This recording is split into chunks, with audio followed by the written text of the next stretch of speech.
Oke guys, selamat datang di channel Badar 17. Di video sebelumnya berakhir di mana Ars memutuskan untuk membeli dua tunggangan klan harimau yaitu Drepos untuk memudahkan mereka menuju kampung klan harimau yang berada di Kunawa Prairie. Oke, sebelum mulai ke pembahasannya, tolong bantu channel ini dengan tekan tombol subscribe. Juga admin ucapkan terima kasih bagi yang selalu setia menonton video admin. Nah, saat Ars menuju ke kampung harimau, Ars menunggangi Drepos bersama Aryan, sedangkan Chiome bersama dengan Goemon. Karena perjalanan menuju kampung harimau cukup jauh, tentunya Ars sebelum berangkat sudah membawa persediaan untuk nantinya mereka akan berkemah di pertengahan jalan. Nah, ketika mereka sudah sampai di dataran Singarika, Chiome menyarankan untuk beristirahat dan mendirikan kemah di salah satu pohon yang agak besar, sebab langit sudah mulai gelap. Keesokan harinya, seperti biasa, Ars berlatih pedang bersama Aryan. Tentunya mereka berdua menggunakan ranting kayu sebagai senjata. Hingga Ars sekarang sudah bisa sedikit refleks dalam menangkis semua serangan dari Aryan. Setelah latihan, Ars dan party pun sarapan sebelum melanjutkan perjalanan mereka. Setelah beberapa jam mereka melanjutkan perjalanan dan berhenti di salah satu bukit. Ars memandang ke arah selatan dengan tampak terkejut setelah apa yang barusan dilihatnya.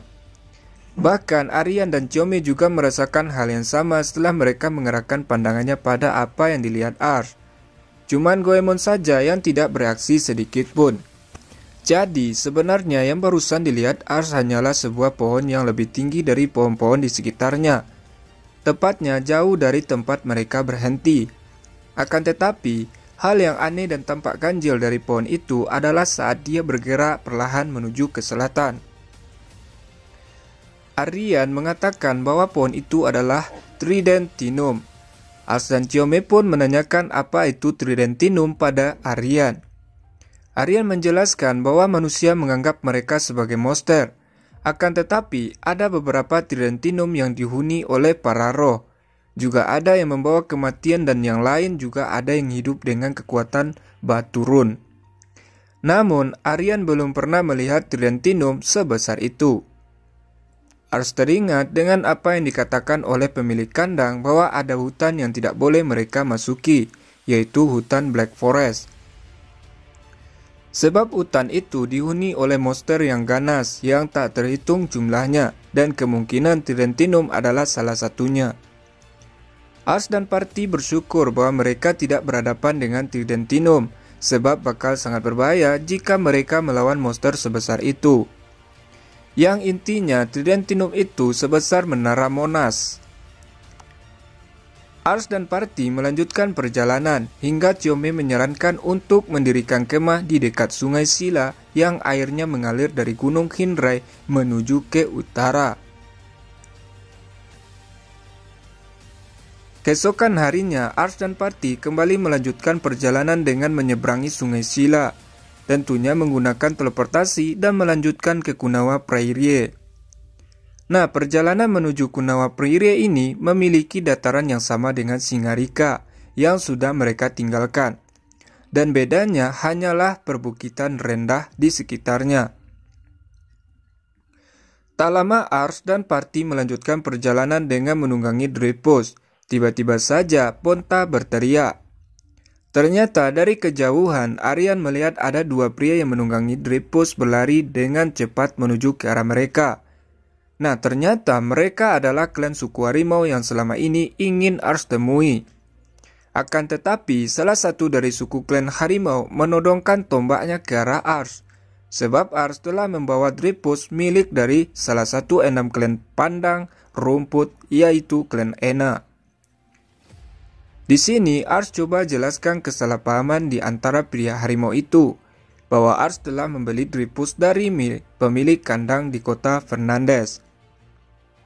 Juga Ars jelaskan kedatangannya ke kampung Kunawa Prairie untuk bisa membeli cabai merah kepada klan suku harimau dan Drepos sebagai bayarannya. Tak lama Ars menjelaskan kedatangannya kepada pria harimau itu. Chiome dan Goemon melihat dari kejauhan ada asap kabut yang kemungkinan itu dari perkemahan klan harimau. Juga seorang pria klan harimau yang baru datang memberikan informasi pada rekannya yang lagi menginterogasi parti Ars bahwa perkemahan mereka diserang oleh raksasa. Pria harimau itu seketika bergegas menuju perkemahan. Tapi sebelum itu pria harimau itu menegaskan Ars jika ingin menemui kepala desa klan harimau, silakan untuk mengikutinya ke desa. Setelah pria itu pergi cukup jauh, Aryan menghela nafas dengan berat dan bertanya apa yang akan Ars lakukan.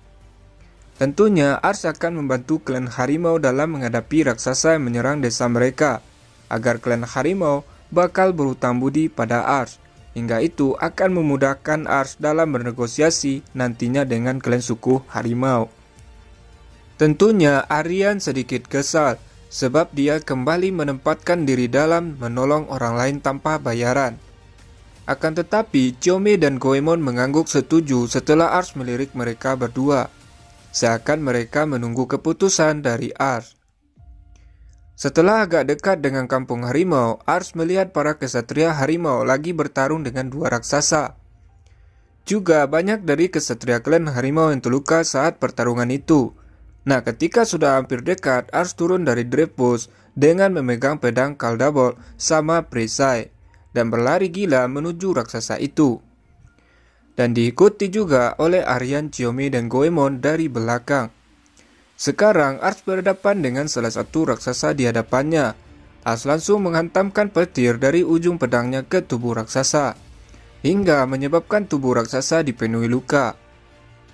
Di sisi lain, Goemon yang tubuhnya sudah keras seperti besi berlari menuju ke raksasa lain dan meninju kaki raksasa dengan kuat, hingga membuat raksasa kehilangan keseimbangan.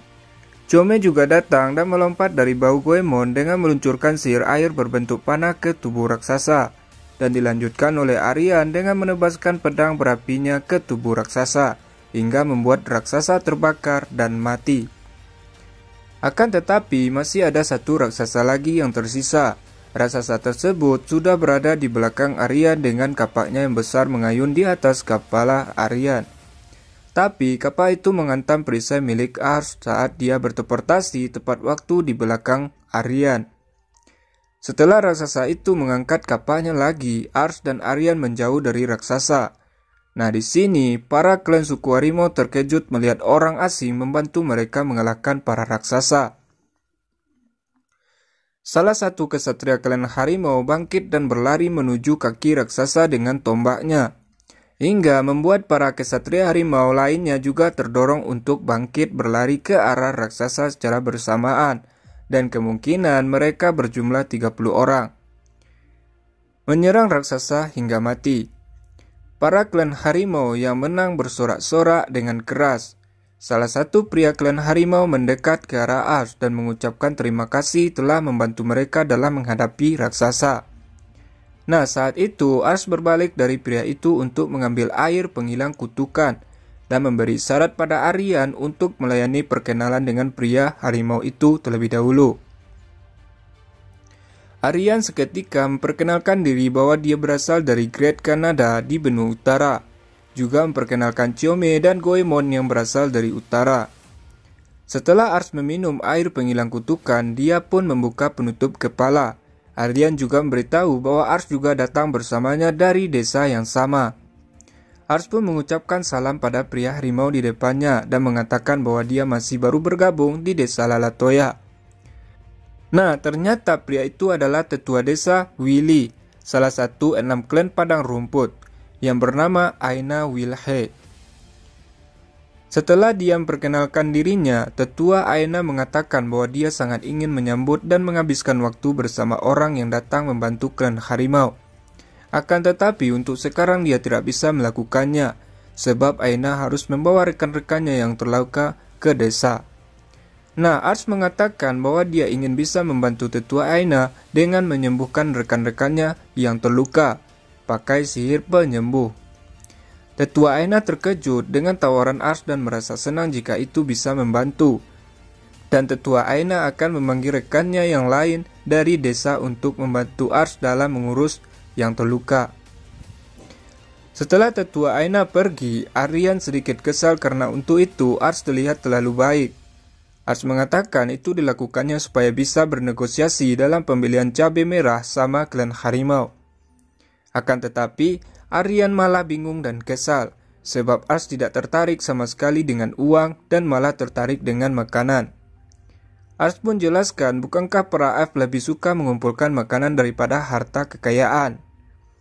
Mendengar itu, bau Aryan merosot ke bawah dan mengatakan bahwa dia akan pertanyakan pada Ars setelah kembali ke Lelatoya, seperti apa dia menganggap para peri. Akan tetapi, Ars tidak menghiraukan kata-kata Aryan dan berjalan menuju tempat para rekan-rekan klan harimau yang terluka. Tapi sebelum itu, Aryan dengan sedikit malu-malu mengatakan pada Ars bahwa dia berterima kasih telah menyelamatkannya dari kapak raksasa. Oke guys, cukup sampai di situ dulu pembahasan kali ini. Terima kasih sudah nonton. Salam nakama.